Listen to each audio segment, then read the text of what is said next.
The ferry from Prince Rupert came in late, as it always did in October, when the channel between the islands narrowed with fog and the captain had to feel his way through by sound more than sight. She was the second to last off the gangplank, a man ahead of her with a logger's boots and a kit bag over each shoulder. Behind her, no one. She had waited in the small passenger cabin until the others had filed out, not from shyness but from habit.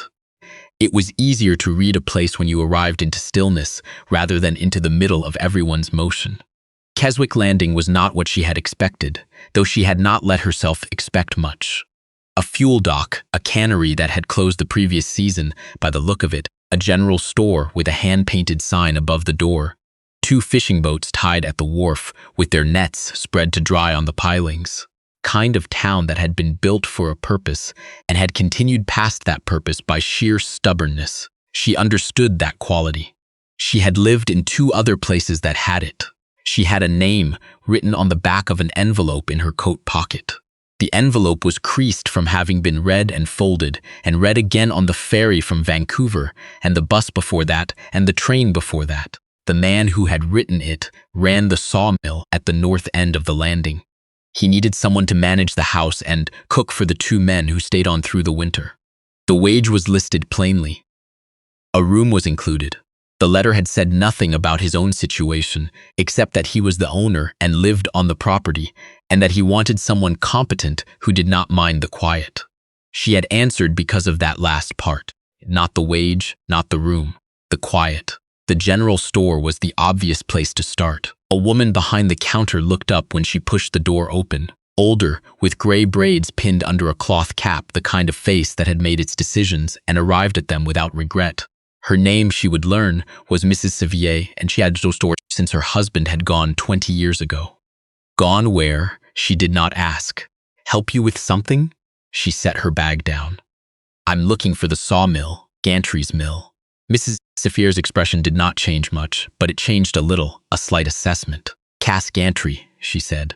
North Road. Follow it past the fuel depot left at the Cedar Break, maybe 10 minutes on foot. She paused. The way people in small places pause when they are deciding how much to say. You the one he wrote about? I think so, she said. Mrs. Sevier nodded once. He's a man who does what he says, in case you were wondering. She picked up her bag and thanked her and went back out into the gray October light. The road north was gravel, crushed flat in the middle by truck tires and rough at the edges where the alders had started to take it back. She walked with her bag against her side. The air had that particular weight of the BC coast in autumn. Salt and cedar and the smell of something decomposing gently in the underbrush, not unpleasant, just present. She had grown up near water in another province and had not known how much she'd missed the smell of it until this moment. She heard the mill before she saw it. A low hydraulic whine, not the shriek of an active blade, but the idle murmur of machinery on standby. Then the cedar break opened and she saw the yard. Logs sorted by diameter along the west fence. A drying shed with its doors open on one side. A house set back from the yard by a stretch of gravel and a small kitchen garden, stripped now for winter, the stakes still standing in the dark earth. He was in the yard, not in the mill. He was repairing something along the fence line, a section of cedar rail that had come loose from its post. He had not heard her yet. She stood at the edge of the yard and watched him for a moment before announcing herself. He worked without rushing, both hands on the rail, testing the fit before he drove the nail, the way someone works who cares about the result and is not performing care for anyone watching. She said, Mr. Gantry. He turned. He was perhaps 45, perhaps older, the kind of age that stops announcing itself clearly on men who work outdoors. Dark-haired going gray at the temples. A jaw that had not seen a razor in several days. He looked at her the way she had looked at the town coming off the ferry, taking the measure of it without showing what the measure was. You made it, he said. 2 words. She had taken a ferry and 2 buses and a train, and whatever fragment of courage had been required to answer an ad in a newspaper for a job at the far edge of a province she had never lived in. You made it. They were the right 2 words, she thought. Not welcoming, exactly, just accurate. I made it, she said. He set down the hammer, wiped his hand on his leg and extended it. His handshake was brief and firm, the kind that doesn't linger. He looked at her bag. One bag, medium-sized, the canvas worn at the corners. He seemed to find this reasonable. "I'll show you the house," he said. "Kitchen first, that's where most of it happens." He walked ahead of her across the gravel yard without checking whether she was following, and she followed because that seemed like what the situation required. The kitchen was the largest room in the house. A long counter, a commercial-sized wood stove that had been cleaned recently, a table of unpainted pine big enough for 6 that currently held 2 mugs, a folded newspaper, and a coil of rope someone had left there and not put away. A window above the sink looked out onto the yard and the tree line beyond. The light through it was flat and gray and honest. "Stove runs hot on the right side," he said. "The flue damper sticks in cold weather. I'll show you how to work it." He moved through the space without apologizing for it. "This is how it is. This is what there is." She understood that approach. She had lived by it herself. "Pantry's through there. I keep it stocked through November, and then Barker's supply boat comes on the 1st of each month through to March. If you need something between, make a list and I can go to town." He paused at the pantry door. "The men eat at 7 in the morning and noon. Dinner at 6. They're decent enough. Nolan's been here 4 years. Houston too. They won't give you trouble." "All right," she said. He showed her the rest. A sitting room that was mainly used as a place to leave boots and wet gear. A bathroom off the kitchen. Down a narrow hall, 3 doors. He stopped at the last one. "This one's yours," he said, and pushed it open. The room was small. A window on the north wall. A single bed with a wool blanket at the foot of it, deep green, new enough that it still had a slight fold from the packaging. A nightstand. A hook on the back of the door. On the sill of the north window, someone had placed a small stone, smooth and gray, the kind you find at the edge of a river. She didn't look at it directly. "Bathrooms shared," he said. "I'm up before 5 most days, and the men by 6, so you'd have it first in the morning if you wanted it." "That's fine," she said. He pulled the door half shut, and she understood she was supposed to put her bag down, and that would be the end of the tour. She did. He was already moving back down the hall. "Dinner's usually whatever's in the pantry," he said over his shoulder. "Tonight I thought I'd leave it to you if that's all right." She stood at the kitchen counter that evening and looked at what was there. Dried lentils, a piece of salt cod wrapped in paper, half a sack of yellow onions, 2 tins of tomatoes, a head of garlic with several cloves gone. She could make something out of this. She had made things out of less. Nolan came in first, a man in his 50s, with a logger's deliberate walk, the kind that had learned to save energy over a long career. He nodded at her, took his usual chair, didn't say much beyond his name when she offered hers. Houston was younger, maybe 30. With a beard he was still deciding whether to keep. He said thank you when she set the pot in the middle of the table. Twice, which was 2 times more than Nolan. The man who owned the mill sat at the head of the table. She sat at the opposite end. He had changed his shirt. She noticed because the first one had been dark with sawdust at the collar, and this one was clean and a darker blue. She did not say anything about it and did not let herself think too much about it. The meal was a fish and lentil stew with the tomatoes and the onions softened down to something that had more flavor than it looked. Nolan ate 2 bowls and did not comment. Houston said it was good and she believed him. The man at the head of the table ate slowly, the way a man eats when he is not performing hunger, and at the end he picked up his bowl and tipped the last of it toward him and drank it, and she thought that was probably the most genuine compliment she had received in several years. She washed the dishes after. He came in while she was still at the sink and refilled the kettle and put it on without being asked, and then stood at the counter and didn't say anything. She finished the dishes and dried her hands, and he poured 2 cups and set one at the edge of the counter near where she was standing, and took the other and went to stand near the window.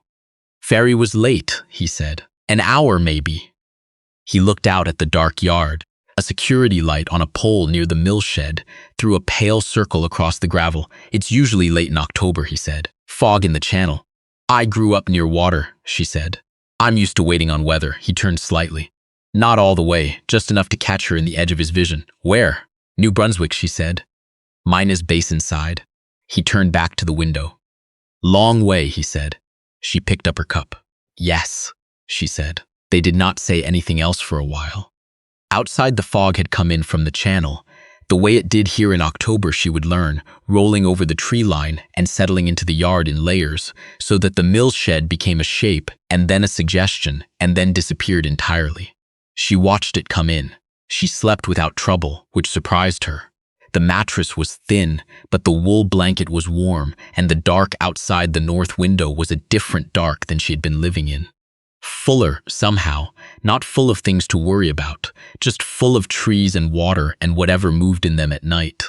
She lay on her back and listened to the fog pressing against the glass and felt her shoulders come down by a degree she hadn't known they were holding. In the morning, she came down the narrow hall to find the kitchen already lit, and the stove already burning, and a kettle already on it, and no one in the room.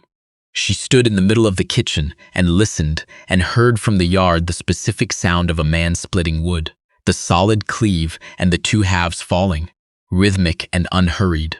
She moved to the window. He was at the woodpile at the east side of the yard, jacket on, working through a stack of rounds he had stuck on the chopping block.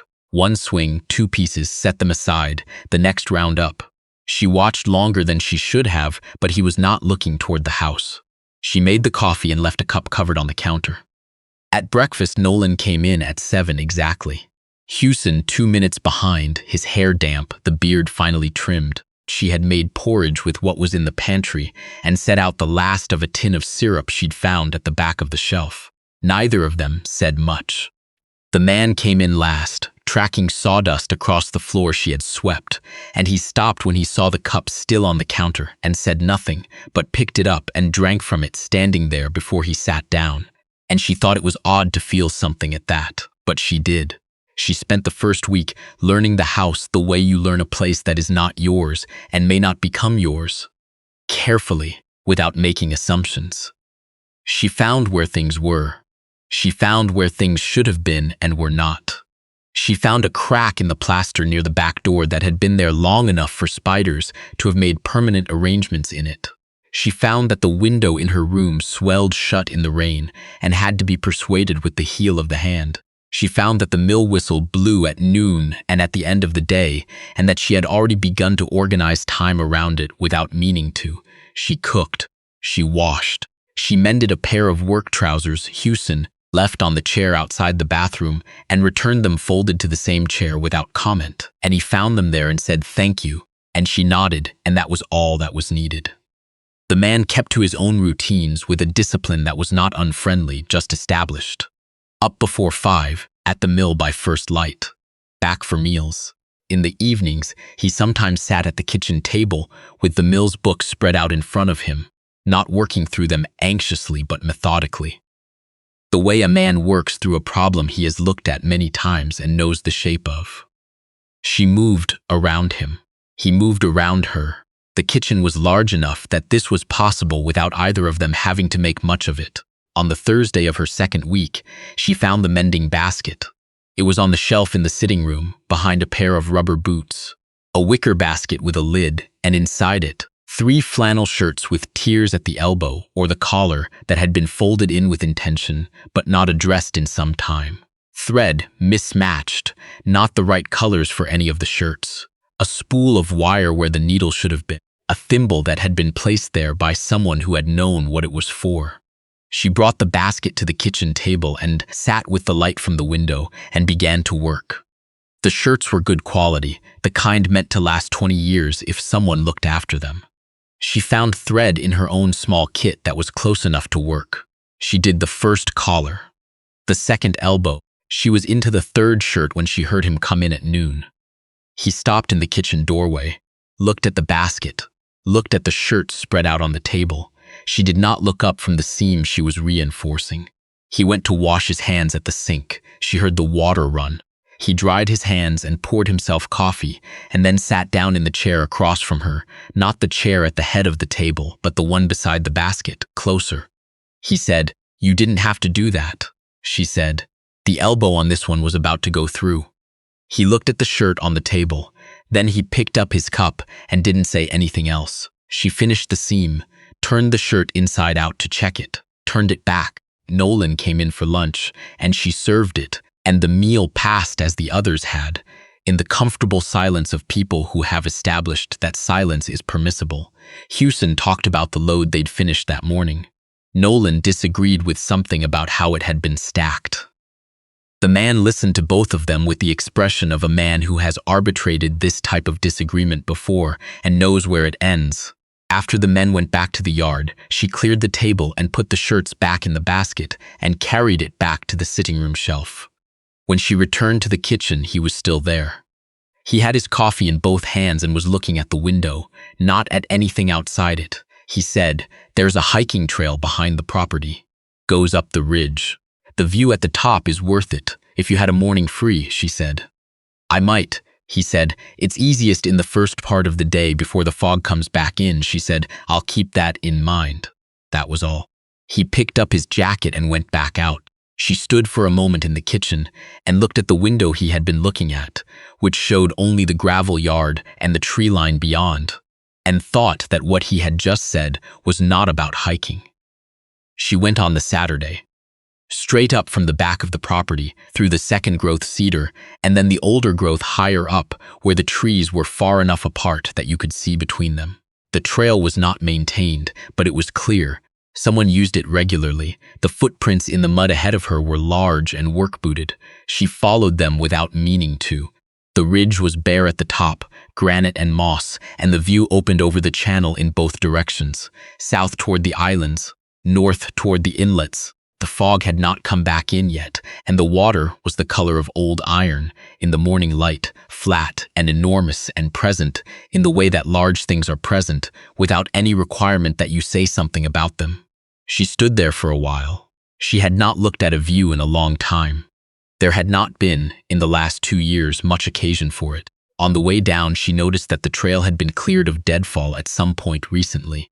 A spruce had come down across the path. She could see where it had been, and the 2 cut sections had been rolled to the sides, not completely but enough to walk through easily. The work was recent, a week, maybe 2. She did not say anything about it when she got back. November came without ceremony. The fog was more persistent, and the supply boat arrived on the 1st with enough to carry them through. She made a list, as he'd suggested, and he looked at it and said he could get most of it and went to town without asking her to come, and came back with everything on the list except the dried cranberries, which Barker's didn't carry, and a small jar of Saskatoonberry jam she had not asked for, which he set on the counter without comment and went to wash his hands. She left the jam where he put it and used it the following Sunday morning. Spread on the bread she had made the day before, and when he came in and sat down and saw it on the table, he said nothing. Just pulled the bread toward him and helped himself, and she went back to the stove and did not let herself smile until she was facing away from him. The evenings had started to be different, though she could not have said exactly when the change happened. He still worked at the mill books, and she still moved around the kitchen. But the silence had a different quality now, less like the silence of 2 strangers sharing a sea space, and more like the silence of people who have chosen it together. He would sometimes look up from the books and say something small, about the weather coming in, about a problem with the drying shed, about something Nolan had said that was either funny or exasperating, the line between the two apparently thin. She would answer. He would go back to the books. She would go back to whatever she was doing. One evening he looked up and said, "You said Minas Basin. You were near Parsboro?" She said, 40 minutes east. He said, "I drove through there once, 15 years ago maybe." He looked at the table. "The tides." She said, "Yes." He said, "I didn't know tides could look like that." She said, "Neither did I until I left." You don't know what a thing is until you've been away from it long enough. He looked at her then, directly for the first time in a while. Not the sideways assessment he usually used. Straight on. She held it for a moment, and then looked back at what she was doing, and he looked back at the books, and neither of them said anything else, and the fire ticked in the stove, and the fog moved against the window. And the evening passed. She found the box at the back of the pantry in the 3rd week of November. It was behind the tins, a small wooden box, not much bigger than a shoebox, with a fitted lid and no latch. She had pulled the tins forward to take stock, and there it was. She didn't open it. She pushed it back where it had been and restacked the tins and did not mention it. But she thought about it, The way you think about a door in a house that's always been closed. Not with urgency, just with the low awareness that it is there. She did not ask about it. She understood that some things in a house that belongs to someone else are not yours to ask about. She understood this better than most people, and for reasons she had not spoken of to anyone at Keswick Landing. December came with early snow. The first night of it, she heard it before she woke. The same particular silence she had learned to recognize. The valley holding its breath around the weight of it. She went down in the dark and stood at the kitchen window and watched it come down in the circle of the yard light, straight and steady and thorough. He was already up. She heard him in the sitting room, the sound of him pulling on his outer gear in the way that has its own pattern when a man has been doing it in the dark for years. The particular sequence of boots and jacket, and the drawer that sticks, then the back door, and then his figure crossing the yard through the snow to the mill shed. She made coffee. She put a mug on the counter where he would find it. She stood at the window and watched his tracks in the yard and thought, without letting herself put too fine a point on it, that she had not eaten properly in 2 years. Not physically, she had fed herself. She was not given to neglect, but the other kind of eating, the kind you do when you are somewhere that feels like it has room for you.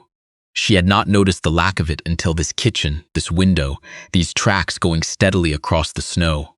He came back in when the light had gone white and full, and opened the door on a gust of cold air and said, "Mill won't run today. Ice on the blade housing." He pulled off his jacket. "I've got to get the diesel from the supply shed, and it's going to take the morning." He reached for the cup on the counter and drank from it and then set it down and looked out the window. "Snow like this usually holds until March," he said. She said, "I know." He looked at her. "You've been watching the weather," she said. "I've been learning it." Something shifted in his, not much. The same degree things shifted with him, which was small and precise and more informative than larger movements would have been. He looked back out the window. "There's a pair of snowshoes in the lean-to," he said. "Old ones, but they work if you wanted to get up the ridge when the snow settles," she said. "Thank you," he said. "The trail holds better after a few days. When it's compacted," she said. "I'll wait for it then." He nodded and picked up his jacket again and went back out into the snow, and she stood at the window and watched him cross the yard a second time. His tracks from before already filling in, the new ones pressing down clean and deliberate beside the ghost of the old ones. And she thought that this was what it looked like when someone had been moving through a place for a long time and had learned every part of it and was still moving through it with the same care. On the Thursday of the second week of December, she went into the sitting room to return the mending basket to its shelf and found that the shelf had been reorganized. The rubber boots moved. The stack of old magazines that had been there since she arrived, sorted now and stacked squarely. And the shelf cleared to the left of the basket's usual spot, 6 inches of space created where there had been none, as if someone had measured the basket and made room for it to be placed and retrieved without having to move anything else. She set the basket in the space. It fit exactly. He was in the yard. She could hear him. She stood in the sitting room for a moment with her hands at her sides and looked at the shelf.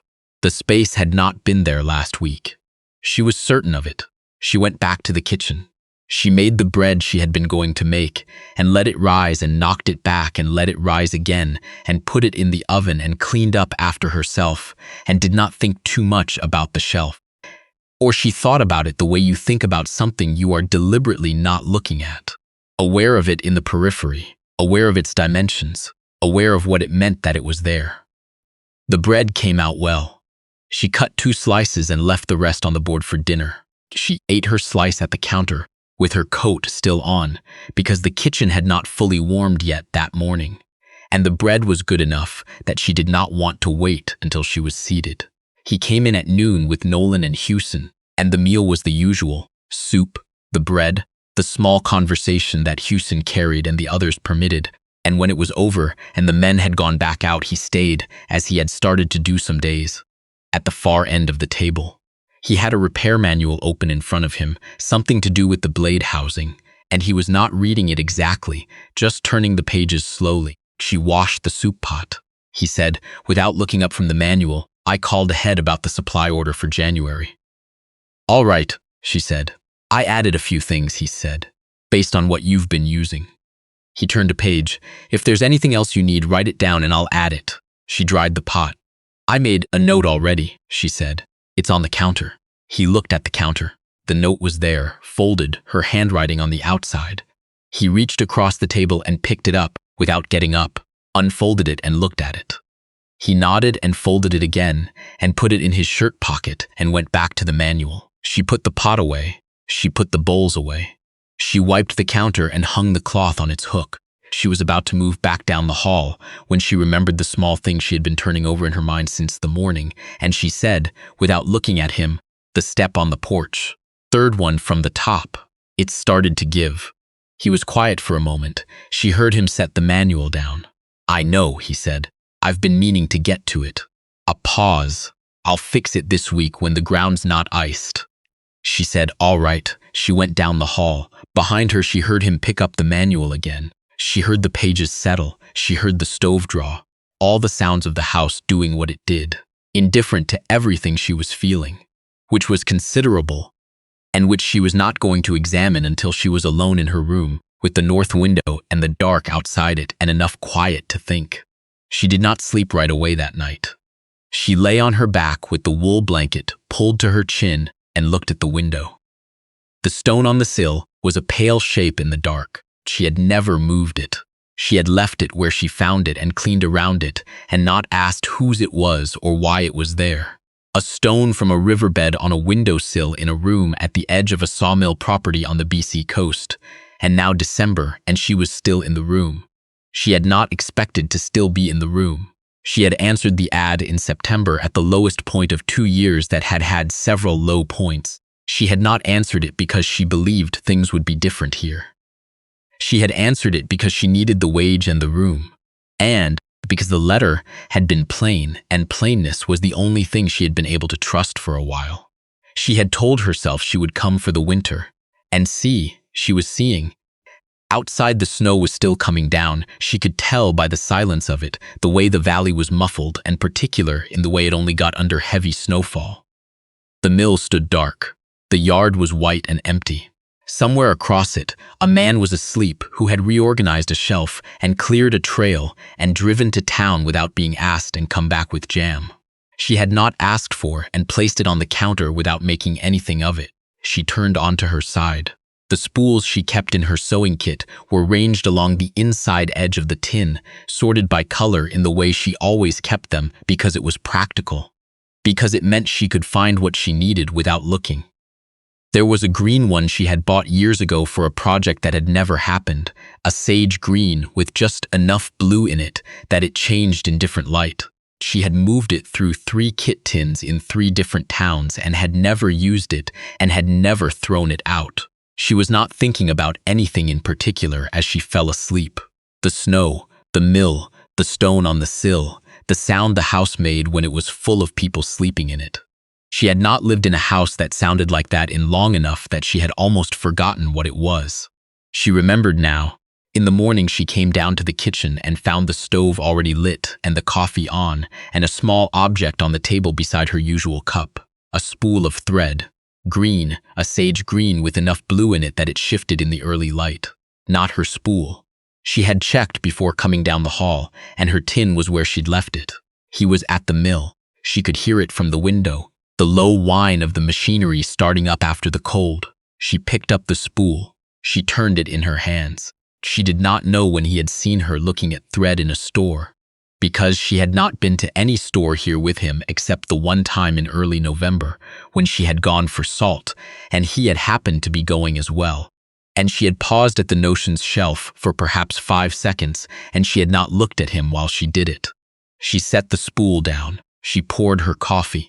She stood at the window and looked out at the yard where the snow was compacted now from a week of cold, and the tracks between the house and the mill went back and forth with the ease of a man who knew the distance exactly and had stopped measuring it. She picked up her cup. She let the warmth of it come through her hands and into her palms, and she looked at the spool sitting on the table in the morning light, not sage and not blue, but something that could not decide and had been allowed to be both. She had stopped waiting for something to tell her whether she was staying.